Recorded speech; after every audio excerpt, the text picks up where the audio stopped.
Assalamualaikum warahmatullahi wabarakatuh.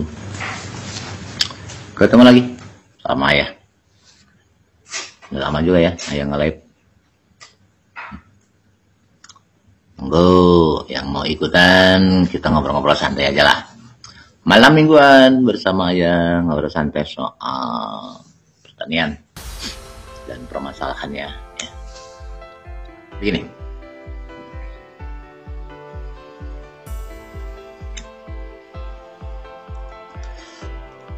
Selama hampir ya udah belasan tahun ini lah ya, saya ngebina di lapangan.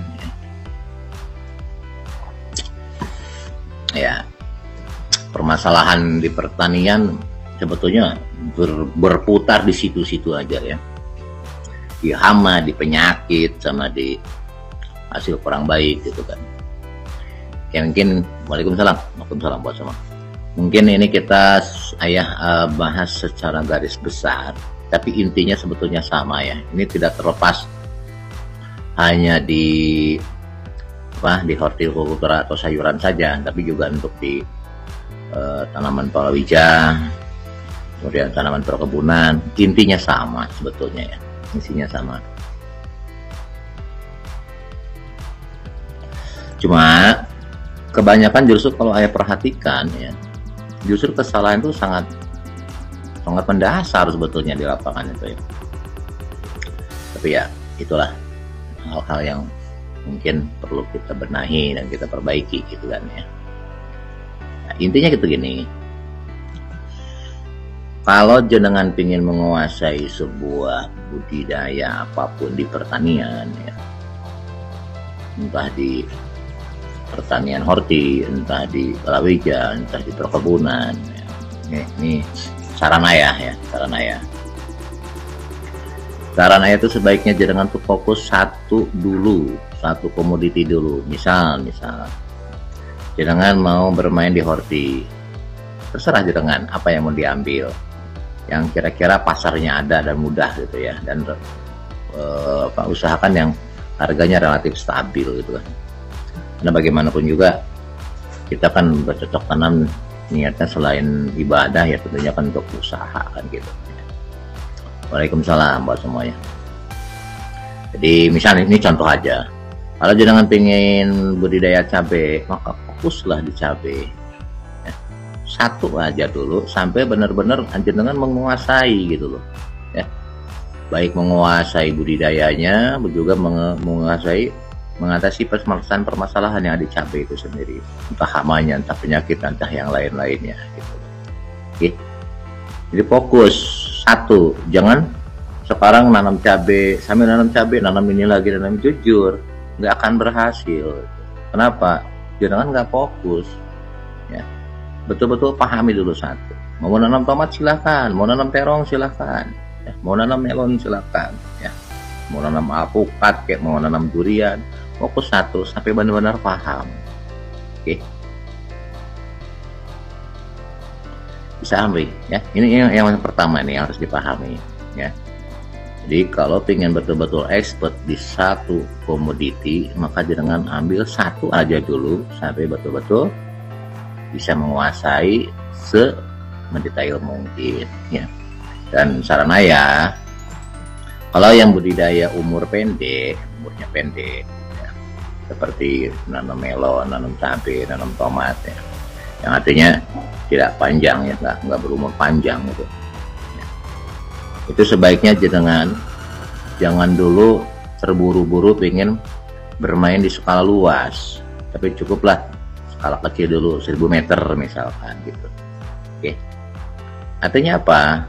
Begini, Ayah sarankan skala kecil. Kenapa? Karena kita ini di Indonesia sebetulnya musim ada dua ya, musim hujan, musim kemarau, tapi ada juga musim tambahan, musim pancaroba, musim peralihan ya. Nah, saran Ayah ya, kalau jenengan misalkan anggaplah mau nanam melon atau nanam cabai atau nanam jagung atau apalah, coba nanam di 3 musim tadi. Baik musim hujan jenengan nanam, musim kemarau jenengan nanam, musim peralihan pancaroba dari kemarau ke hujan atau hujan ke kemarau pun jenengan nanam. Di 4 musim tadi jenengan bisa, insya Allah dengan kesananya akan sukses. Kenapa? Musim hujan, musim kemarau, musim peralihan hujan ke kemarau, ataupun musim peralihan dari kemarau ke hujan, pasti masalah itu nggak sama. Ya, saat curah hujan tinggi gimana cara nanganinya biar nggak kena jamur, gimana caranya, ya. Begitupun sebaliknya saat musim kemarau gimana. Kenapa? Walaupun yang dibudidayakannya sama, ya, beda musim, itu pasti beda masalah. Bukan hanya masalah hama penyakit, tapi pemberian nutrisi pun tidak akan sama. Ini yang harus dipahami, ya. Jadi yang pertama, ya, kalau ingin berhasil budidaya di pertanian, ya, yang satu, fokus satu komoditi, minimal 1 tahun itu fokus di satu komoditi. Jadi ngalamin nanam di musim hujan, ngalamin nanam di musim kemarau, ngalamin di musim pancaroba peralihan. Setahun itu jenengan bisa ngatasin ketiga-tiganya. Tahun keduanya silakan jenengan mau beralih ke skala lebih luas, insya Allah. Ya. Permasalahan sudah paham, artinya apa? Apapun nanti yang akan terjadi, jenengan sudah bisa mengantisipasi, kan itu. Oke, ini nih yang dipahami, biar jangan terjedot. Ya. Itu hal yang pertama. Oke, jadi apa? Coba satu dulu, fokus, ya, selama satu musim itu. Oke, biar jenengan ngerti permasalahan itu apa di musim hujan, apa di musim kemarau, apa di musim peralihan, ya. Baik mengatasi hama penyakitnya maupun pemberian di nutrisinya. Jadi pahami, itu yang pertama.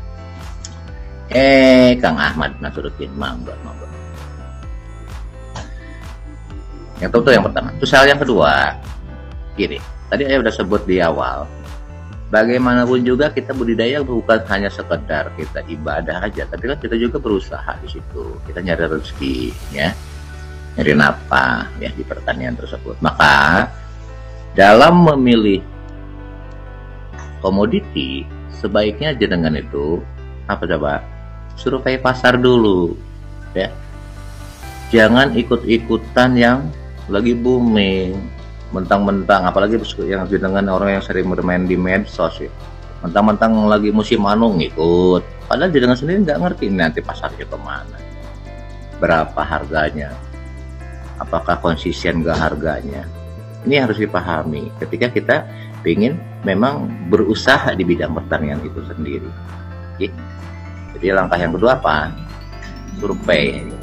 Selama kita belum nanam, itu survei dulu apa nih budidaya komoditi yang akan kita tanam, yang memang dibutuhkan oleh pasar di sekitar kita itu. Waalaikumsalam, ya. Jadi pahami, biar kita nggak kejedot nanti. Ya. Selain itu apa? Perhatikan juga, pelajari selama kurun satu tahun komoditi apa yang relatif stabil harganya, yang nggak sampai jungkir balik gitu loh.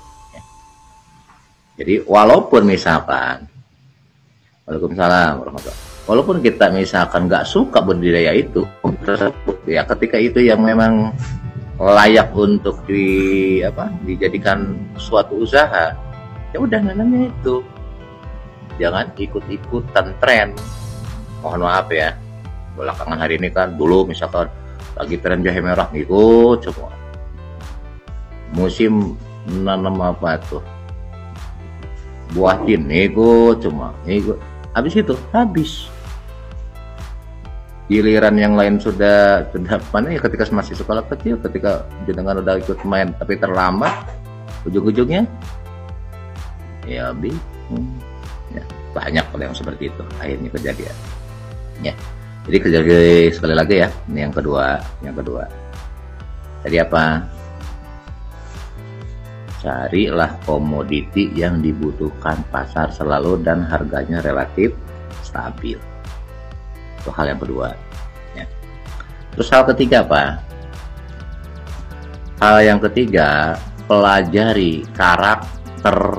Misalkan kita sudah menentukan nih tanaman apa yang akan kita tanam, maka pelajari tanaman tersebut. Kalau perlu buka-buka literatur kalau perlu, ya.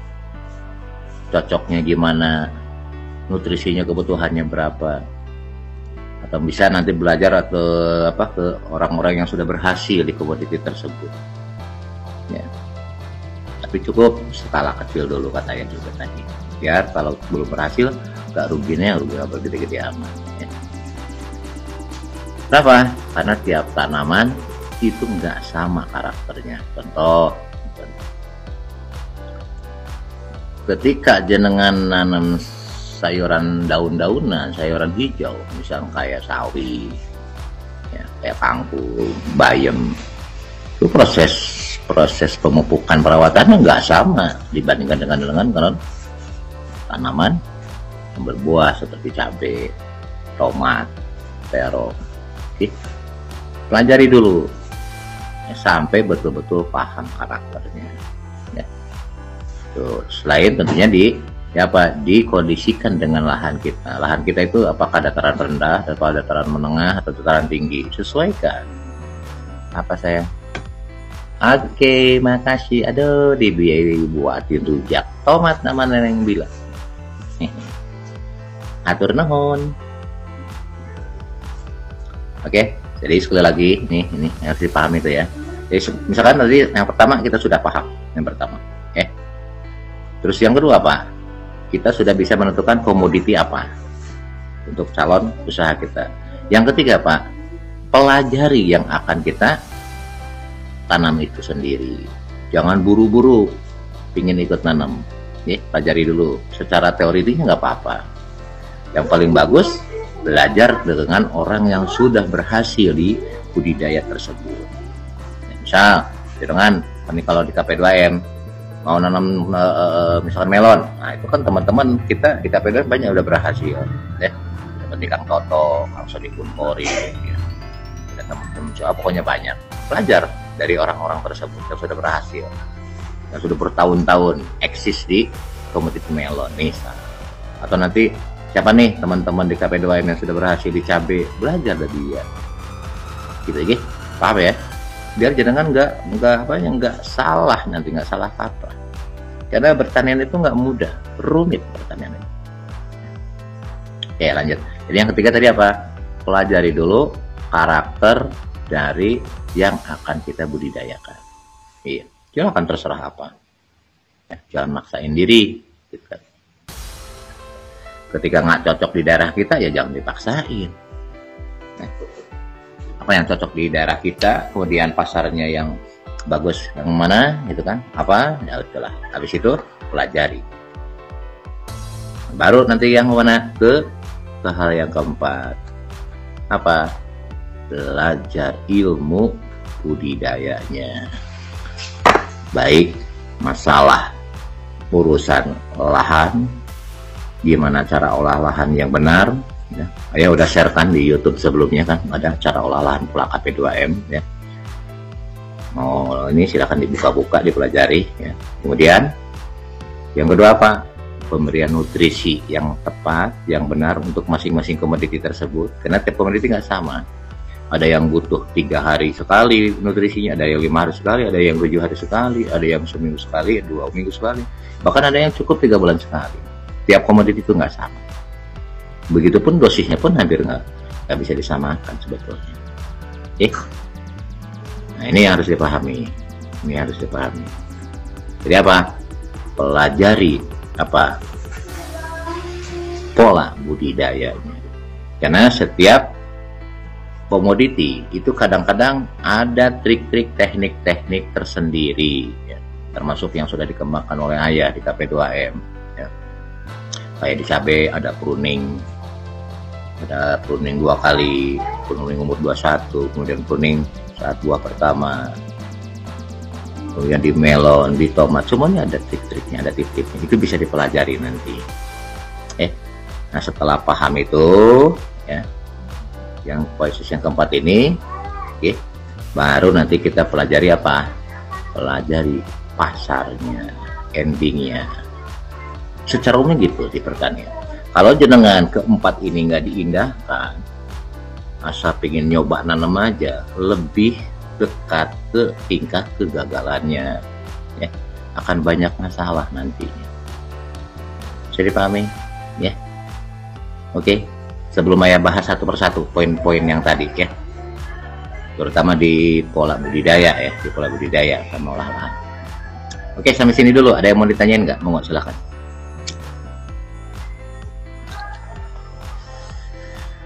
Ada yang mau ditanyakan nggak sampai sini?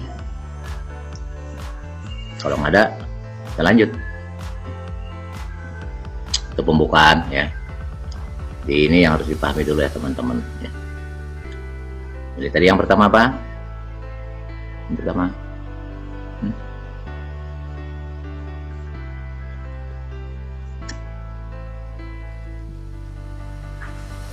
ini pada dengerin nggak? Ayo, ada yang mau ditanyakan nggak?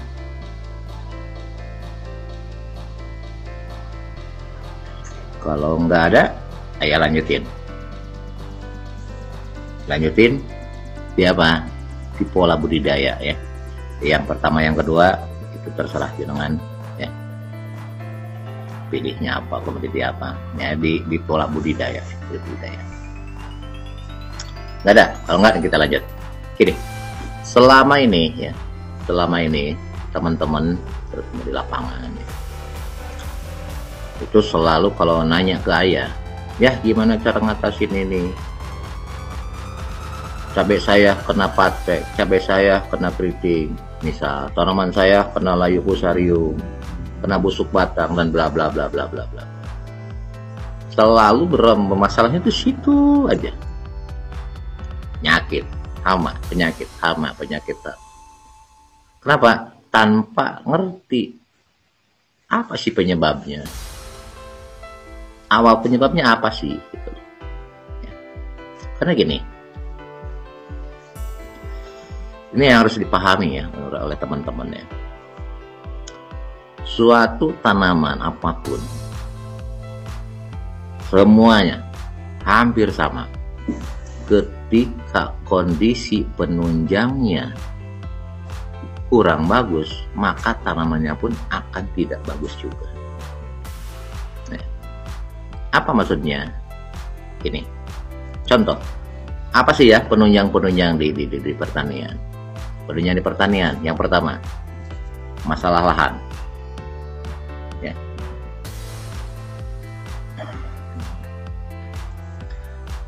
Maida pertanyaannya yang nyambung ya. Itu nanti pertanyaan seperti itu nanti di belakangan aja ya. Biar nggak kita ngebahasnya fokus gitu ya. Kita ngebahas. Oke, lanjutin. Permasalahannya itu gini, selama ini hampir mayoritas yang Ayah perhatikan ya. Kalau Ayah perhatikan, ini pada nggak paham semua nih. Kalau Ayah perhatikan apa? Penunjang utama dalam hal ini lahan, media, banyak yang nggak ngerti ternyata, banyak yang nggak paham. Wajar kalau kesannya selalu banyak masalah nanti. Ya. Contoh. Ini contoh. Ketika keasaman tanah kurang dari 6. Ketika keasaman tanah kurang dari 6, maka bersiap-siaplah tanaman banyak masalah. Kenapa? Karena saat pH-nya di bawah 6, ya, penyakit termasuk mikroba ataupun bakteri ataupun virus, ya, itu akan berkembang dengan cepat. Akhirnya ujung-ujungnya menginfeksi ke tanaman kita. Tapi sebaliknya, ketika keasamannya kisaran minimalnya 6, syukur-syukur bisa 7, maka patogen-patogen yang tadi itu tidak akan berkembang. Kita nggak mungkin mensterilkan 100% lahan gitu, itu nggak mungkin. Uang ini alam kok. Ya, jadi pahami. Selalu orang hanya berpikir pupuk, obat, nutrisi. Harus berpikir hanya cuma itu toh.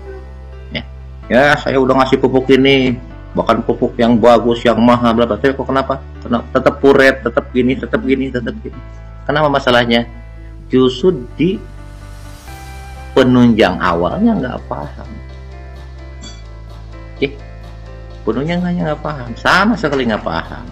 Contoh, ketika ayah tanya, berapa pH-nya? Nggak tahu kan? Pantesan hancur. Ya. Sekali lagi, ini contoh aja ya. Jadi salah satu contoh penunjang awal itu apa? Keasaman tanah, tolong diperhatikan. Jika pH-nya belum 6,5, jangan dulu nanam. Itu saran ayah. Kalau jenengan ingin tidak banyak masalah ke depan.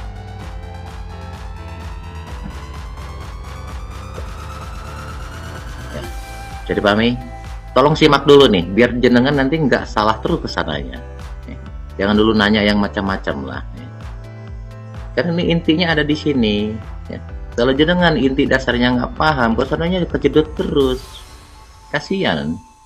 Ya.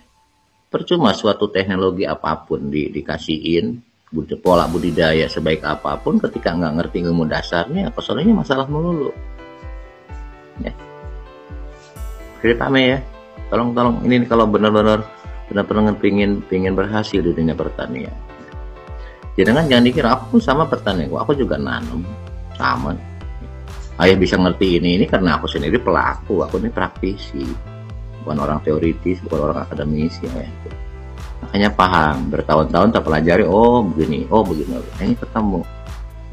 Jadi pahami ya. Jadi tolong perhatikan dulu, jangan dulu nanya yang macam-macam di luar ini. Biar jenengan ngerti, nantinya nggak berulang-ulang terus kasus-kasusnya gitu loh. Ya, kasihan ayah itu. Ya. Modal pertanian itu besar, bisa dipahami ya. Oke, lanjutin.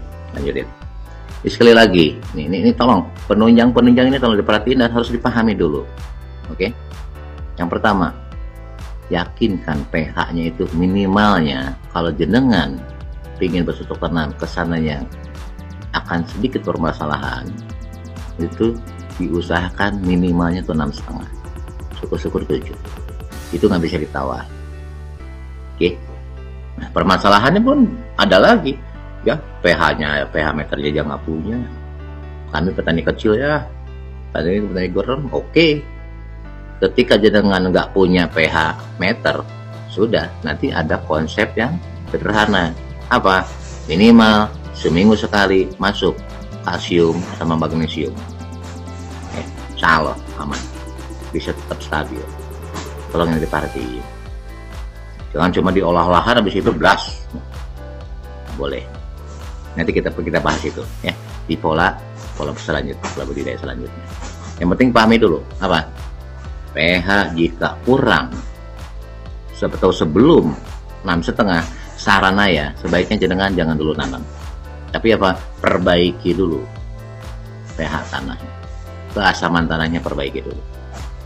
Karena cikal bakal permasalahan awalnya di situ, di dunia pertanian. Serius. Oke, jadi pahami ya. Jadi tolong jangan dulu yang macam-macam. Ini dulu pahami dulu.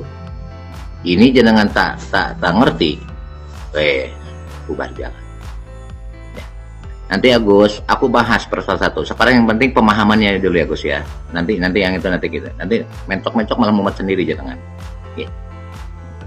Yang penting ini inti masalahnya dulu harus memahami gitu ya. Percuma ayah ngasihin trik teknik ataupun SOP lah apapun istilahnya, anu. Kalau jenengan inti dasarnya nggak ngerti, belas masalah terus, keluar terus masalahnya. Nah, gitu lagi. Tolong bicara pahami dulu nih ya, ilmu dasarnya ini. Kalau di sekolah ya calistung ya, baca tulis hitungnya, ini harus paham dulu. Baru nanti kita meningkat ke pola budidaya, gitu ya. Biar jenengan nanti nggak keliru. Biar nanti masalah itu bisa semakin dikecilkan gitu. Syukur-syukur nanti malah nggak ada masalah gitu. Ya. Alhamdulillah selama ini ya nggak banyak masalah, aku bercocok tanam apapun aman-aman aja ya. Orang lain gini gitu. Kenapa? Karena dasarnya kita memahami gitu.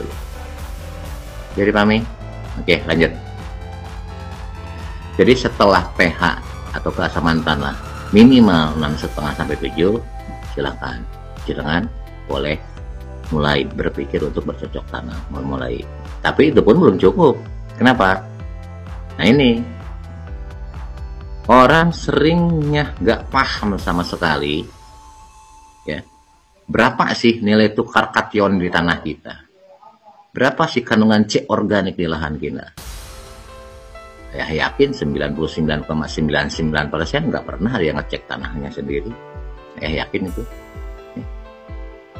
Karena mungkin alatnya aja nggak punya mungkin.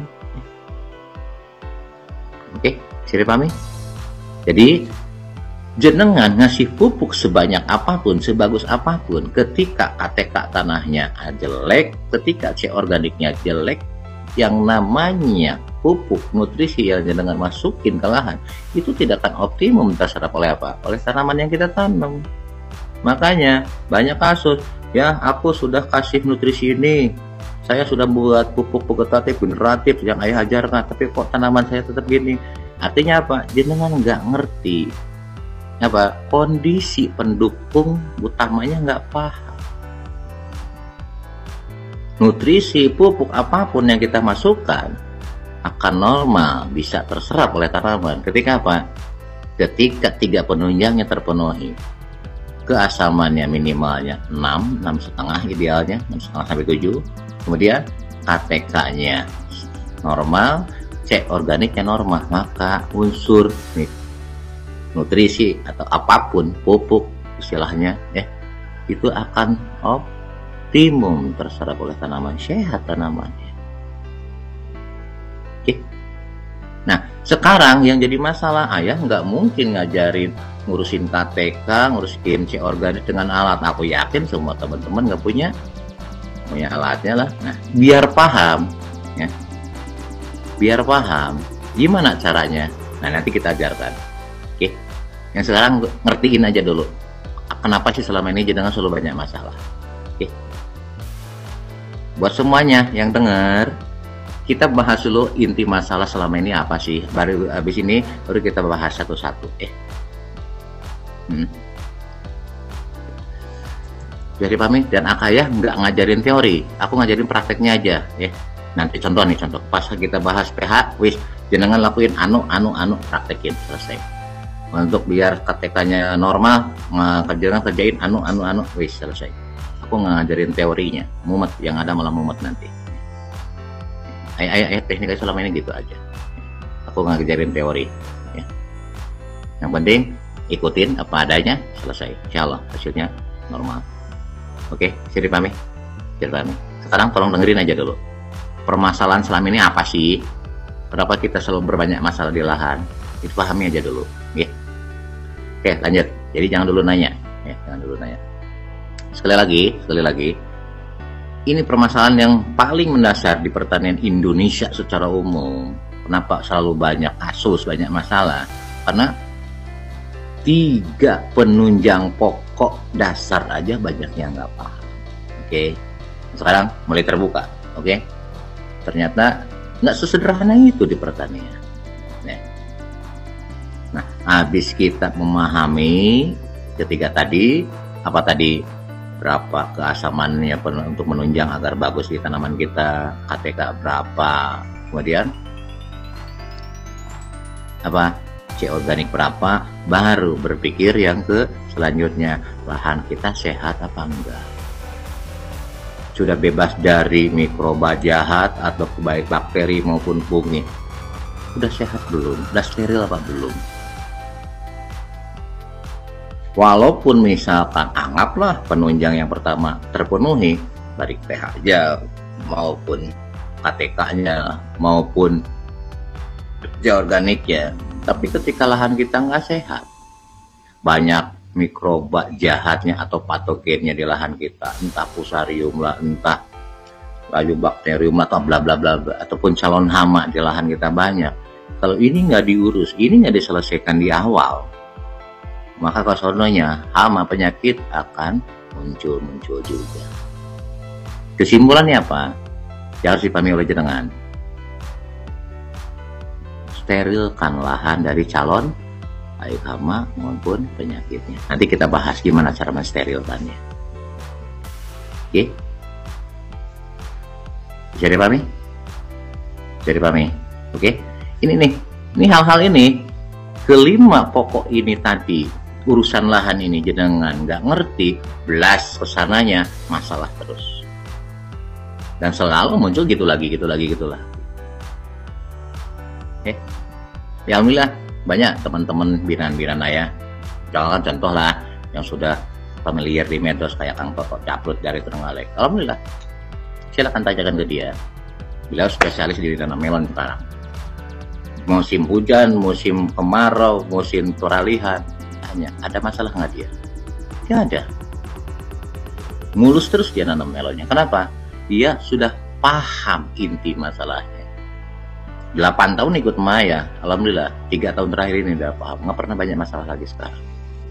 Orang lain kalau musim hujan banyak kena jamur, alhamdulillah dia udah tengah-tengah.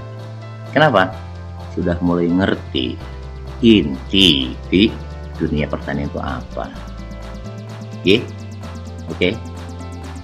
Jadi jangan dulu nanya caranya, nanti habis ini ayah terangin caranya. Sekarang ngertiin aja dulu permasalahannya apa sih. Jadi paham ya? Jadi 5 dasar ini yang berurusan dengan pahami ilmu apa? Ilmu nutrisinya. Ya.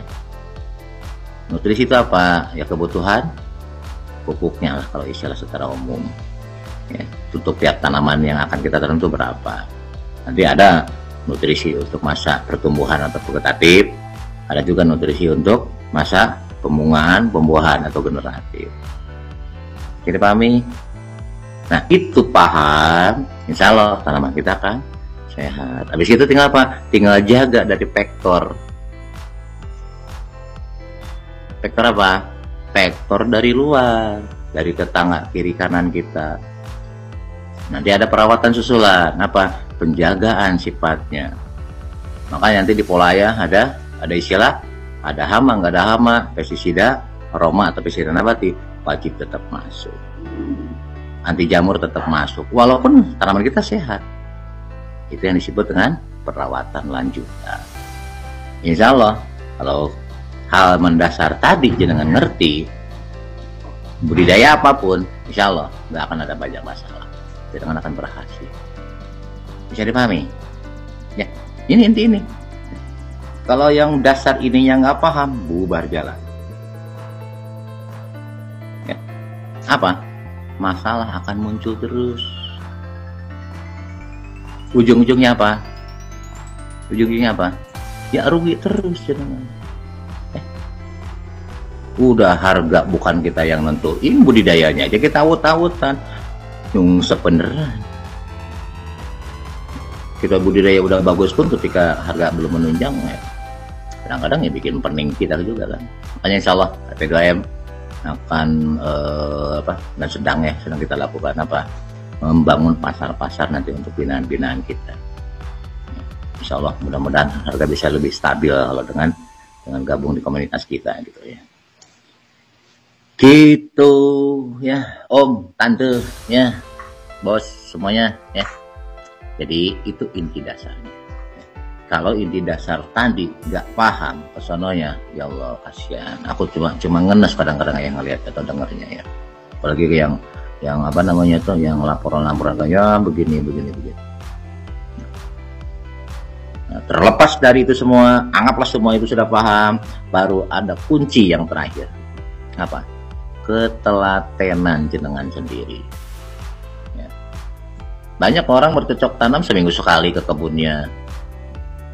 Bahkan kadang mungkin sebulan sekali, bubar jalan. Saran ya, kalau memang benar-benar bisnis di dunia pertanian, tiap hari main ke kebun, main ke sawahnya, lihatin, titeni, apa masalahnya, ada masalah apa enggak. Ini contoh, banyak kok binan ayah yang sudah bertahun-tahun ikut ayah.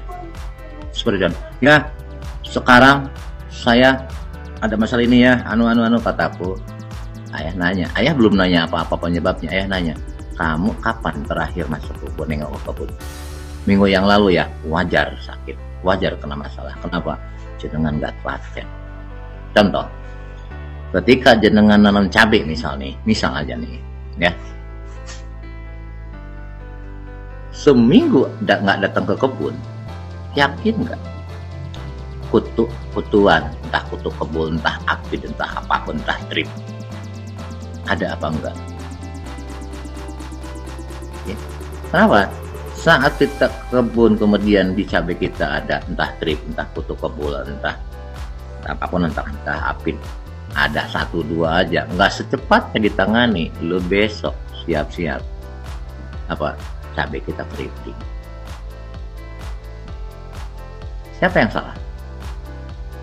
Padahal ilmu dasar yang tadi diolah lahan sudah benar, nutrisi sudah benar, tapi niteni